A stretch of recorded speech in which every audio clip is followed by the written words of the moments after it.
فيها رمما هندي قهيا الدم باسو هنجروتيا دغهي دغون سي فريدا اتين كيوتا. السلام عليكم ورحمة الله وبركاته. الشمار كفوني جر جرتو أردبتو تافي كبجمتو تا أشوتو بجرتو نغاكي سني بقى جراتني يعني جرسنين جد الحمد لله جرتو جريني بدادا مي جريني كيسا مال أردبتو تافي كبجمتو تكي يككالي في جغاري أكمي مرافو بقى جراتني سنين جدا turtii yeroo dheeraa booda walitti deebinee jirra. Deebinee alhamdulillah rabbil alamin mee akkamitti nagaa qabdu jirtu alhamdulillah faaruun karattee ta'uu kan walitti nu deebi'u bulchee nu oolchee nu bulchee isiniin jedha uummata qaqqaalii fi uummata gaggaarii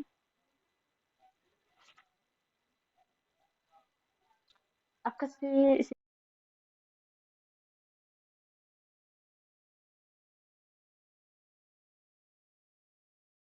ashootuubiif maatii taatanii jirtanuu xiqqaa kanarraa fuutanii ni dandeessaa naan jettanii na hirkoo dhaabbattanii warri jettan hundumti keessanuu ilmaan Oromoo kan kaabaa fi kan kibbaa kan biyya keessaa biyya ala bakkuma jirtanitti nagaaf raamanni rabbii isiniif haa baay'atu akkasumallee galatooma ulfaadhaa isiniin jedha.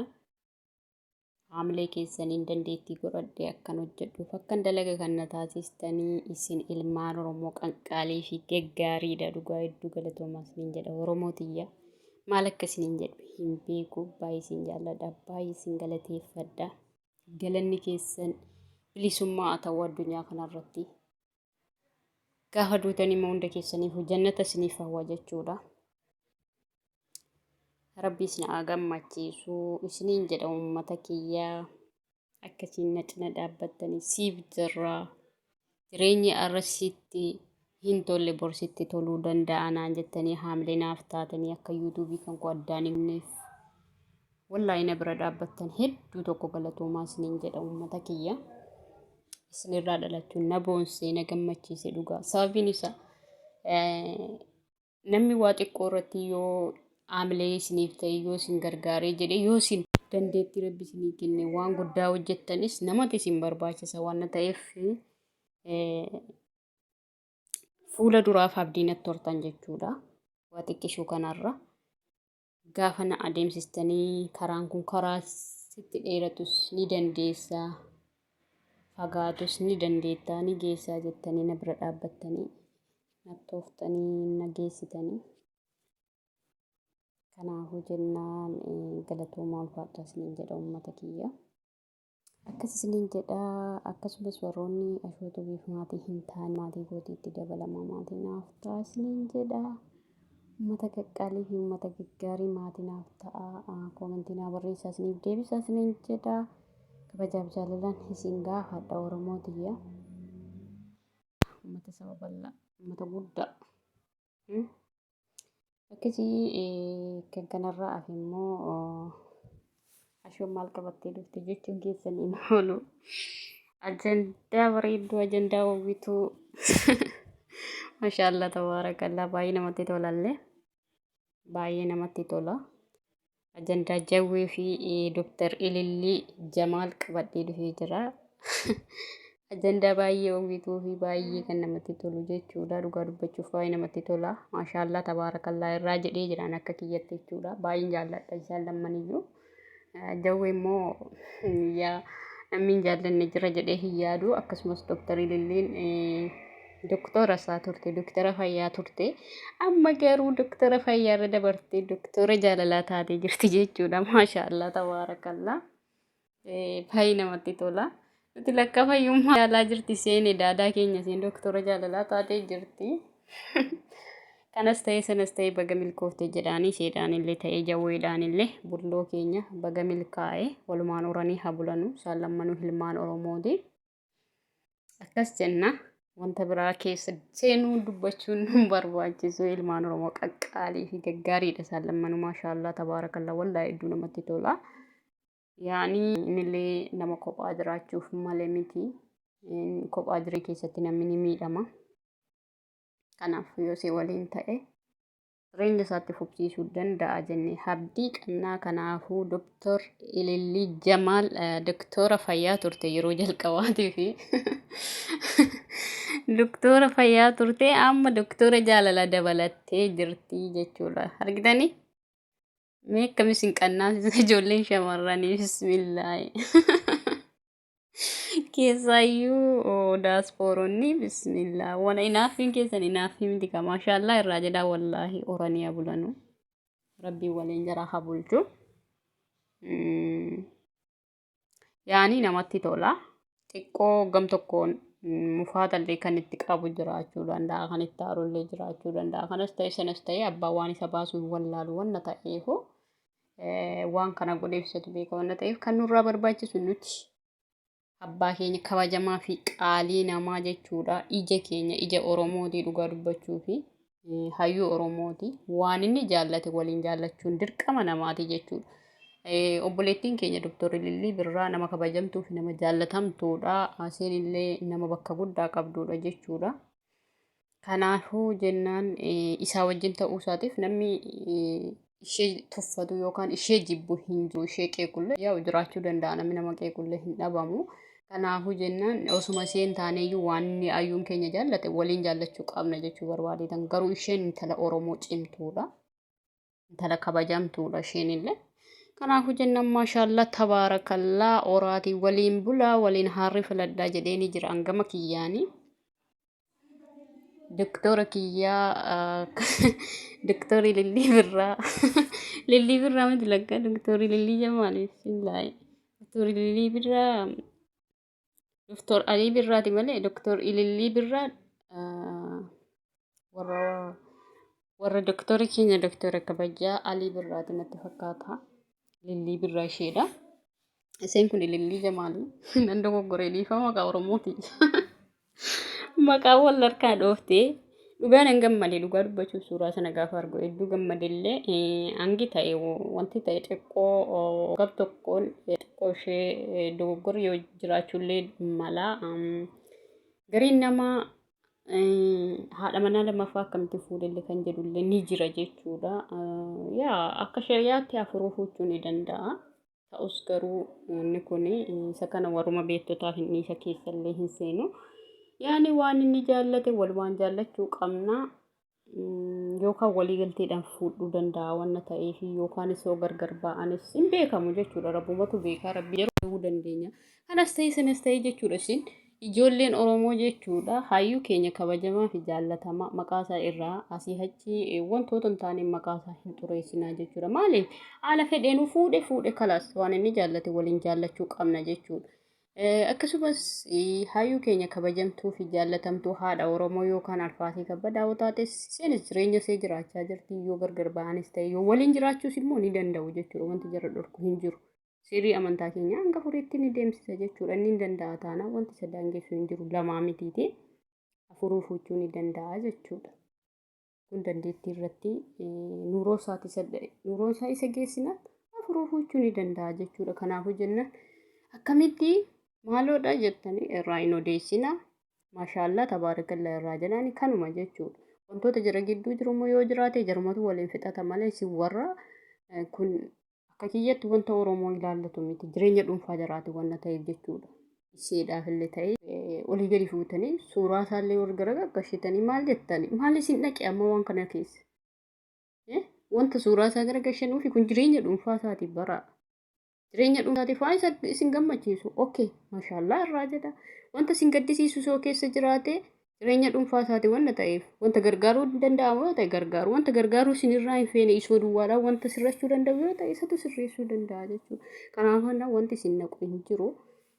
Hayyuu keenya haadha Oromoo kabajamtuu fi jaallatamtuu Alfaatii Kabbadaa yoo ta'es Oromoof nama qaaliidha. Sabboontuu Oromooti jaallatamtuudha. Kanaafi wanti isin naqu hin jiru jechuu barbaadeetan gabaabumatti jarri waliin fixachuu danda'u haadha manaatiif abbaa manaati. osoma walii dhabaniyyuu hilmoo walirraa qabu wanna ta'eef wanti isin gashuun jiru. An akka kiyyatti wanti ilmaan Oromoo sooshaal miidiyaa irra jirtan wanti ilaallatu hin jiru jechuudha waan akkasii irratti. Kan isinirraa ilaallatu kan wal fuudheen horii bulii jechuudha. Wal dhabanii immoo warra wal dhabe immoo kan walitti araartu isin yoo osoo hin taane jaarsa biyyaati. Yoo gargar ba'uu ta'es immoo filannoo jaraati mirga malee dirqamaa miti jechuudha waliin jireenyi jaraa. Kana fakkaata akka yaada wallaalummaa kiyyaatti akkasii kanaafuu olii gadi ooftanii suuraa isaa garan gaggashina maashaallah irraa jedha maalti sin naqe waan akkasii keessa maal ibbaa jiraatu jireenya dhuunfaasaa jiru gammachuu jiraatu maalti sin galche maaloo Oromoo rabbii jedhaati inni kun jechuun nama hedduu nuuf dadhabeedha nama baay'ee tokko nutti dadhabeedha waan ta'eef maaliif kabajaa dhabanu biratti. Maalti sin naqa maalti sin gasha waan akkasii keessa Oromootiyya. Akkas isiniin jedha akka wallaalummaa kootiitti maashaallah tabaarakallaa irraa jedha itti qoosaa ittiin taphadda maal amma waan akkasii irraa yoo qoostanii bira dabarta yookaan ittiin dhugaadhuma immoo irraa maashaallah irraa jettan baga gammadde koongiraa yoo jettanii ni bira dabartan baqiidha jechuudha gaahaadha kun argitanii kanaafuu jennaan waa'ee jiruu namaa jiruu dhuunfaa jaraa keessa deemtanii asii achi ashaboo madaarratti ashaboo hin firfirsinaa osuma jarri haarii qabaateeyyuu ashabootti firfirsinaa jarrummaan keessaa na fixatan wanti isin ilaallatu hin jiru kun dhimma Oromoo miti dhimma dhuunfaa jaraati dhimma jireenya dhuunfaa jaraati jechuudha argitanii kanaafuu jennaan haati warraasaa isheen jalqaba qaalii Oromooti sabboontu Oromooti ilmoo isaa tarka jira argitanii ishee kana soo taate sabboontu Oromooti Oromoo biratti qaaliidha fayyaayyuu keenya kan eegaa ture ishee Doktora fayyaa turte amma immoo doktora jaalalaa dabalatte maalti sin naqire waan akkasii keessa hafuudhu kan biraayyuu yoo fuudhe ni danda'a marga isaati amantaan isaas immoo ni eeyyamaaf isin yoo sun taane jechuudha wanta akkasii isin naqu kanaafuu jennaan yoo dogoggoree Oromooti qaqqaalee fi gaggaarii dhiifamallee naaf godhaate wantoota akkasiirraa yoo of qusannee bareeda jedheetii yaada.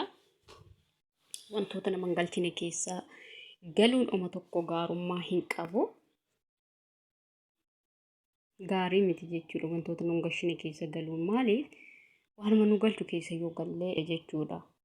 Kanaaf Dooktorri Lillii Birraa fi bulloo keenyaa hayyuu keenyaa lannaa baga waliin milkooftaniis ni barbaadaan akka intala Oromoo tokkotti dhugaa baay'een gammade alhamdulillah baga fuudhe. Yaani wallaahi azim hedduutu jira jechuudha. Hayyuun Oromoo kan osoo hin fuudhin kan dhala tokko hin godhatin du'aa jiru meeqatu jira maal Oromoo hafuudhu gammadu jiraatu ilmaana horoo maalibboo warra takka jawwee warra fuudhin iyyuu wallaahi rabbiin hafuusisu hayyuu Oromoo kan akka marroo caakkaa jiru sana rabbiin bilisummaatti kennu wallaahi azim hafuudhu fuudhee ilmaan akkasaa goota akkasaa bakka nuuf habuusu kaasanii suuraa isaa gadi gara gashiitu hereen qaanfattanu Bismillahirrahmanirrahim Oromoo qaanfadhaa dhugaa waan isin gashini keessan galina obboloota kanko gaafa akkana isiniin jedhu hunda keessanii miti tokko tokkotu jira kan sammuun isaa as butee yaadu osuma ta'e wanti kun sirriidha akka dhuunfaatti jireenya isaa keessatti akka dhuunfaatti si aarsuu ni danda'aadha warraasaa garuu isiniin maalti isin naqe yeroo waliin fixatanu osuma walitti taaranii yookaanis immoo fedhiidhaanis ta'uu danda'a wanti irraa beekitanu hin jiru kanaaf jiruu namaa keessa laaqqatina hayyuun keenya nama beekaadha nama jireenya isaa miti jireenya dhuunfaa isaatii miti jireenya keenya iyyuu nama nuu ibseedha walla ta'eef jiruu isaa wallaala jedhee hin yaadu akka kiyyatti jechuudha kanaafuu wantoota hin taane keessa hin galinaa isiniin jechuun barbaada wanta hin beekne keessa hin cuuphatinaayi akkasii isiniin jedhaan akka wallaalummaa kiyyaatti Oromootiyya maaliif ani wallaahi dhugaa dubbachuuf jechuudha hayyoota keenya warra duraanii umrii isaanii osoo hin fuudhin dulloomanii kan du'anillee ni jira hayyoo Oromoo keessa nama hedduudha jechuudha namni utuu ilmaan hin godhatin du'e kan dargaggummaatti hin du'e miti kan isiniin jedhaa jiru dulloomeedhuma ka'ee kan otoo hin fuudhin qabsoodhuma Oromoo duukaa osoo fiigu kan umrii isaa nutti fixe hedduutu jira jechuudha ammallee jechuudha fakkeenyaaf kan akka Doktor Mararaa ilaala. Fakkeenyaaf kan akka hayyuu keenya hayyuu duree abaa'oo ilaala maal Oromoo nama gaddisiisu wallaahi na gaddisiisu dhugaa dubbachuuf yaa'u nuti illee ilmaanuma isaaniiti isaanirraa dhalachuu dirqama guddina isaaniirraa bahuu dhabaannus ilmaan jaraate nuti jechuudha. Dhaloota isaaniiti ilmaan isaaniiti garuu ta'us ilmaan gudeedhaa dhabuun jaraa na gaddisiisan akka intala Oromoo tokkotti jechuudha dhugaan siniin jedhaati. Kanaafuu jennaan nama kamiifiyyuu gammachuu jaraa an ilmaan akkasa namni kormeen jechuudha fuudhee ilmaan kormee akkasaa ilmaan goota akkasaa ilmaan ayyuu akkasaa dhalchuun nu fayyada malee nu miidha isinitti fakkaatin. Kanaafuu yoon fuune eessaa fidare qilleensa irraa argatamu haa fida isinitti fakkaate. Kanaaf fuudhee gammaduu qaba namni kamiiyyuu jechuudha. Namarroollee rabbii yeroo dhiyoo keessatti wallaahi mana itti ijaaree ilmootti kennee dukkana keessa rabbi isaa baasu wallaahi al'aazim rabbi bilisummaa haa kennuuf rabbiin goota akkasaa irraa nuuf haa baasu wallaahi maaloo. Kanaafuu jennaan wallaahi dhiifama naaf godhaa nan aaree jechuudha. Maaliif wanta nama aarsudha gammachuu namaa ittuma gammaduutu bareeda malee wanti si faallaa deemtanuuf hin jiru jechuudha. Jira yaadni keessa naaf gala jechuudha nan hubadha akka nama tokkotti nan hubadha. Akka nama namaaf yaaduu kan nama dhimma ofii tokko yaaduu tokkotti nan hubadha. Garuu ta'us jarri keessaan fixachuu qabu malee si wanti isin dhaqu hin jiru jechuu barbaadeetanii. Kanaafuu yoon isinitti aarsee isin aarsee jedhe dhiifama naaf godhaa isiniin jedha baay'ee isin jaalladha baay'ee isin kabajaa. Oromooti qaqqaalee fi gaggaarii warroonni maatii naaf hin taane maatii naaf ta'anitti dabalamaa isiniin jedha. Warri maatii koo taatan immoo galatoomaa ulfaadha. Hanga viidiyoo biraatiin isinitti deebi'utti turtii gaarii isiniin jedha. Assalaamu alaikum warahmatullaahi wabarakaatu.